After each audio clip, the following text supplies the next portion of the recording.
Are you as confused as I am about electricity and all the terms dealing with an electrical system of a van? I mean, I'm talking about terms like amps, volts, watts. Am I the only one who's having a hard time trying to understand these terms? I have studied this stuff forever, and I'm still struggling with trying to figure out exactly what these things mean. I mean, do you know what an amp hour is? Or watt hour? Watts? Or volts? I mean, come on, give me a break. I'm still trying to learn about the electrical systems of a van in terms of amp hours, watt hours, watts, volts, the voltage, 12 volts, DC versus AC. I mean, I am no electrical genius, that's for sure. I have looked at this stuff, tried to get it in my brain, and it's become much more difficult. For some reason, I can't get into my little brain these definitions.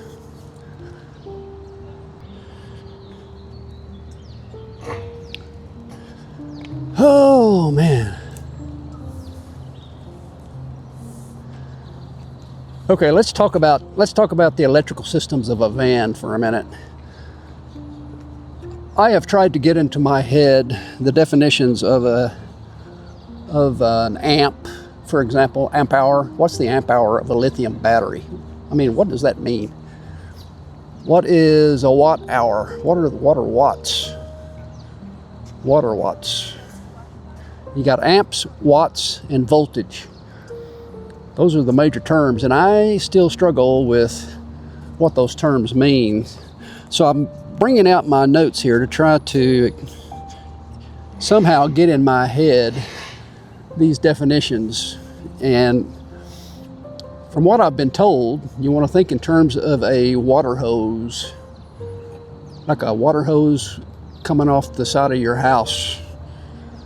Volts means the push, how hard the water is going through the hose. That's voltage.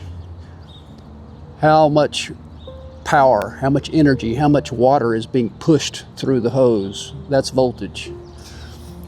Amps is how much the water is flowing. Sort of, is it coming in at a trickle? Is the water flowing at a trickle, or is the water being pushed through, at full capacity? How much is the water moving through the hose?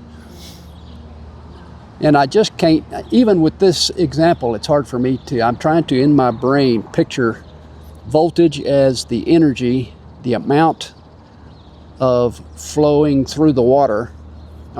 Flowing through the hose. I'm trying to understand the amount of energy that's taking place going through the hose, the water itself being pushed through the hose, and then that's watts. That's sort of the energy. That's volts. See, I'm already confused. Jeez. You think about volts being the push of the water through the hose.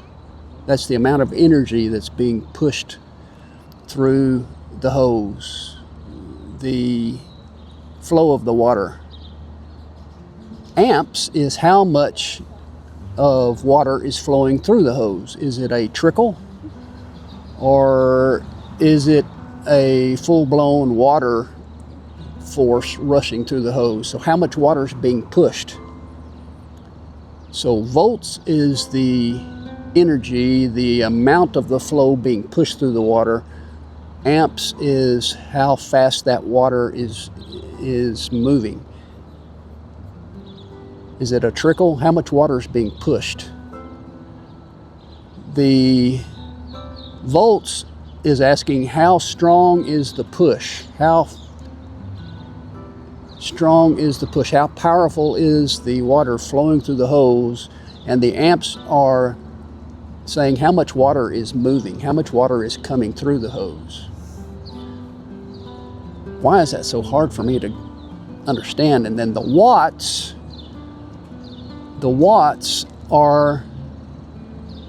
is the amount of energy, the amount of work being done. It's what happens when the push and the flow work together. So you've got the force, the push of the water through the hose, and then you've got the amount of water being pushed. And then when those things work together, you've got the amount of work being done, which is the watts. Watts are what happens when the push and the flow work together. The watts determines how much power is being exerted, how powerful something is. Like how bright a light is, or how fast a fan spins. That's wattage. And man, that's hard for me to get in my head. Volts is the push of the water, the force. Amps are the amount of water being pushed, being forced, how much of the current is pushing. And the watts is a combination of both of them working together, the push plus the amount of the flow. Oh my goodness. So volts equals push, amps equals flow, watts equals those working together in terms of power. If you push hard with a lot of flow, you get a lot of power, you get a lot of energy. If you push softly, just gently push the water through the hose with a little trickle of water, then you've got a small amount of power. When volts, the push, when the amount of water being pushed, when that decreases, goes down, the number of amps need to compensate and go up. The flow needs to increase in order to achieve the same amount of power, which is wattage. So there's a relationship between the flow, between the force of the water going through the hose, and the amount of water being pushed.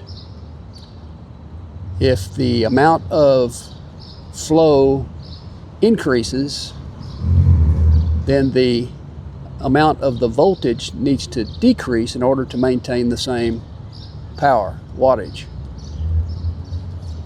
Oh man, that's hard for me to get a hold of in my poor little head.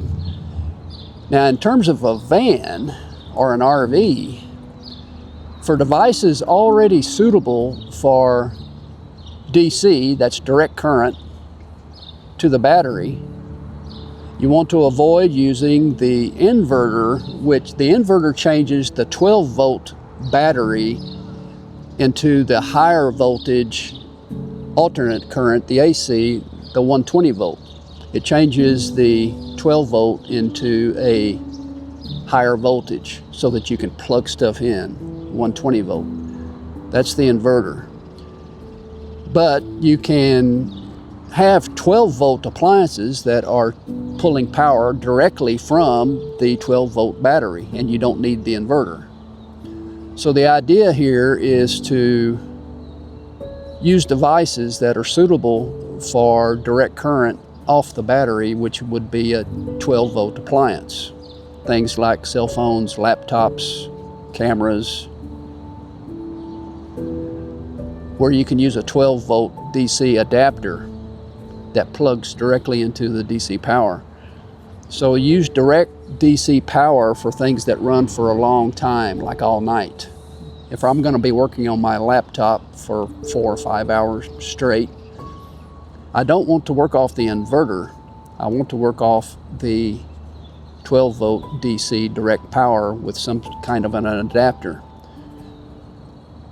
Inverters are best for more high power, short-term appliances. High power, short-term. Things like power tools or microwaves, coffee machines, air fryers, or an induction cooktop. You're not going to be cooking something on your induction cooktop for more than 15 or 20 minutes, if that long, as opposed to working on my laptop for 4 or 5 hours straight.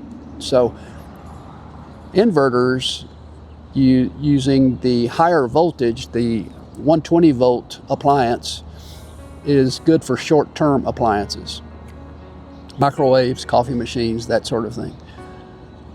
And according to what I have here on my notes, you want to consider battery capacity. These are the things you want to look at. How much power does my battery have? Do I have 100 amp hours, or do I have 200 amp hours, or do I have 300? On up to 600 or 720 amp hours. Some van setups have as much as 1,000 amp hours. So you want to look at your battery capacity, and then how much of that power is going to be pulled by the appliance. Is it going to be the 12 volt or the 120 volt? And you're going to have some loss of energy going through the wiring itself. There's going to be some loss of amperage. So you've got some efficiency you need to think about. And you want to use the correct size of wiring, which I'm not going to concern myself with since I'm having my van built out. I'm not going to do it myself, but I still need to understand what's going on. The lower the voltage, like a 12 volt car battery, is going to have a much bigger cable than the 120 volt, which is going to be much smaller. So you want to be sure in terms of wire size, otherwise you are going to have overheating and a possible fire take place. You don't want to use a really small 120 volt wire on a 12 volt battery. Then you think about the recharge time. How much will it take me to recharge my batteries using 12 volt or direct current, my DC, my 12 volt power? How long will it take my 12 volt battery to recharge my 300 watt hour, amp hour lithium battery? Those are the kinds of things I still need to learn. Now, in coming videos in the future here, I will try my best to try to understand this more clearly. These are just the basics, and I'm having a hard time just getting the basics down. And it's because I haven't dealt with this my entire life. I'm not an electrician. I've never had to learn this. I've gone through my entire life not having to learn about electrical power. These terms are all new to me. It's going to take me some time to learn the basics. And that's why I asked you early on, where are you? You probably have a lot more knowledge than I do. But if not, if you're like me, you're still trying to learn this stuff, I hope this has been a little bit more helpful. Anyway, what I've tried to do today is just touch on the basics of the definitions of amps, volts, and watts. And if I can somehow get that burned into my brain, it will help. We'll go out and have a good day. Today was update number 80. We hope you have a good day, and I will see you tomorrow for update number 81.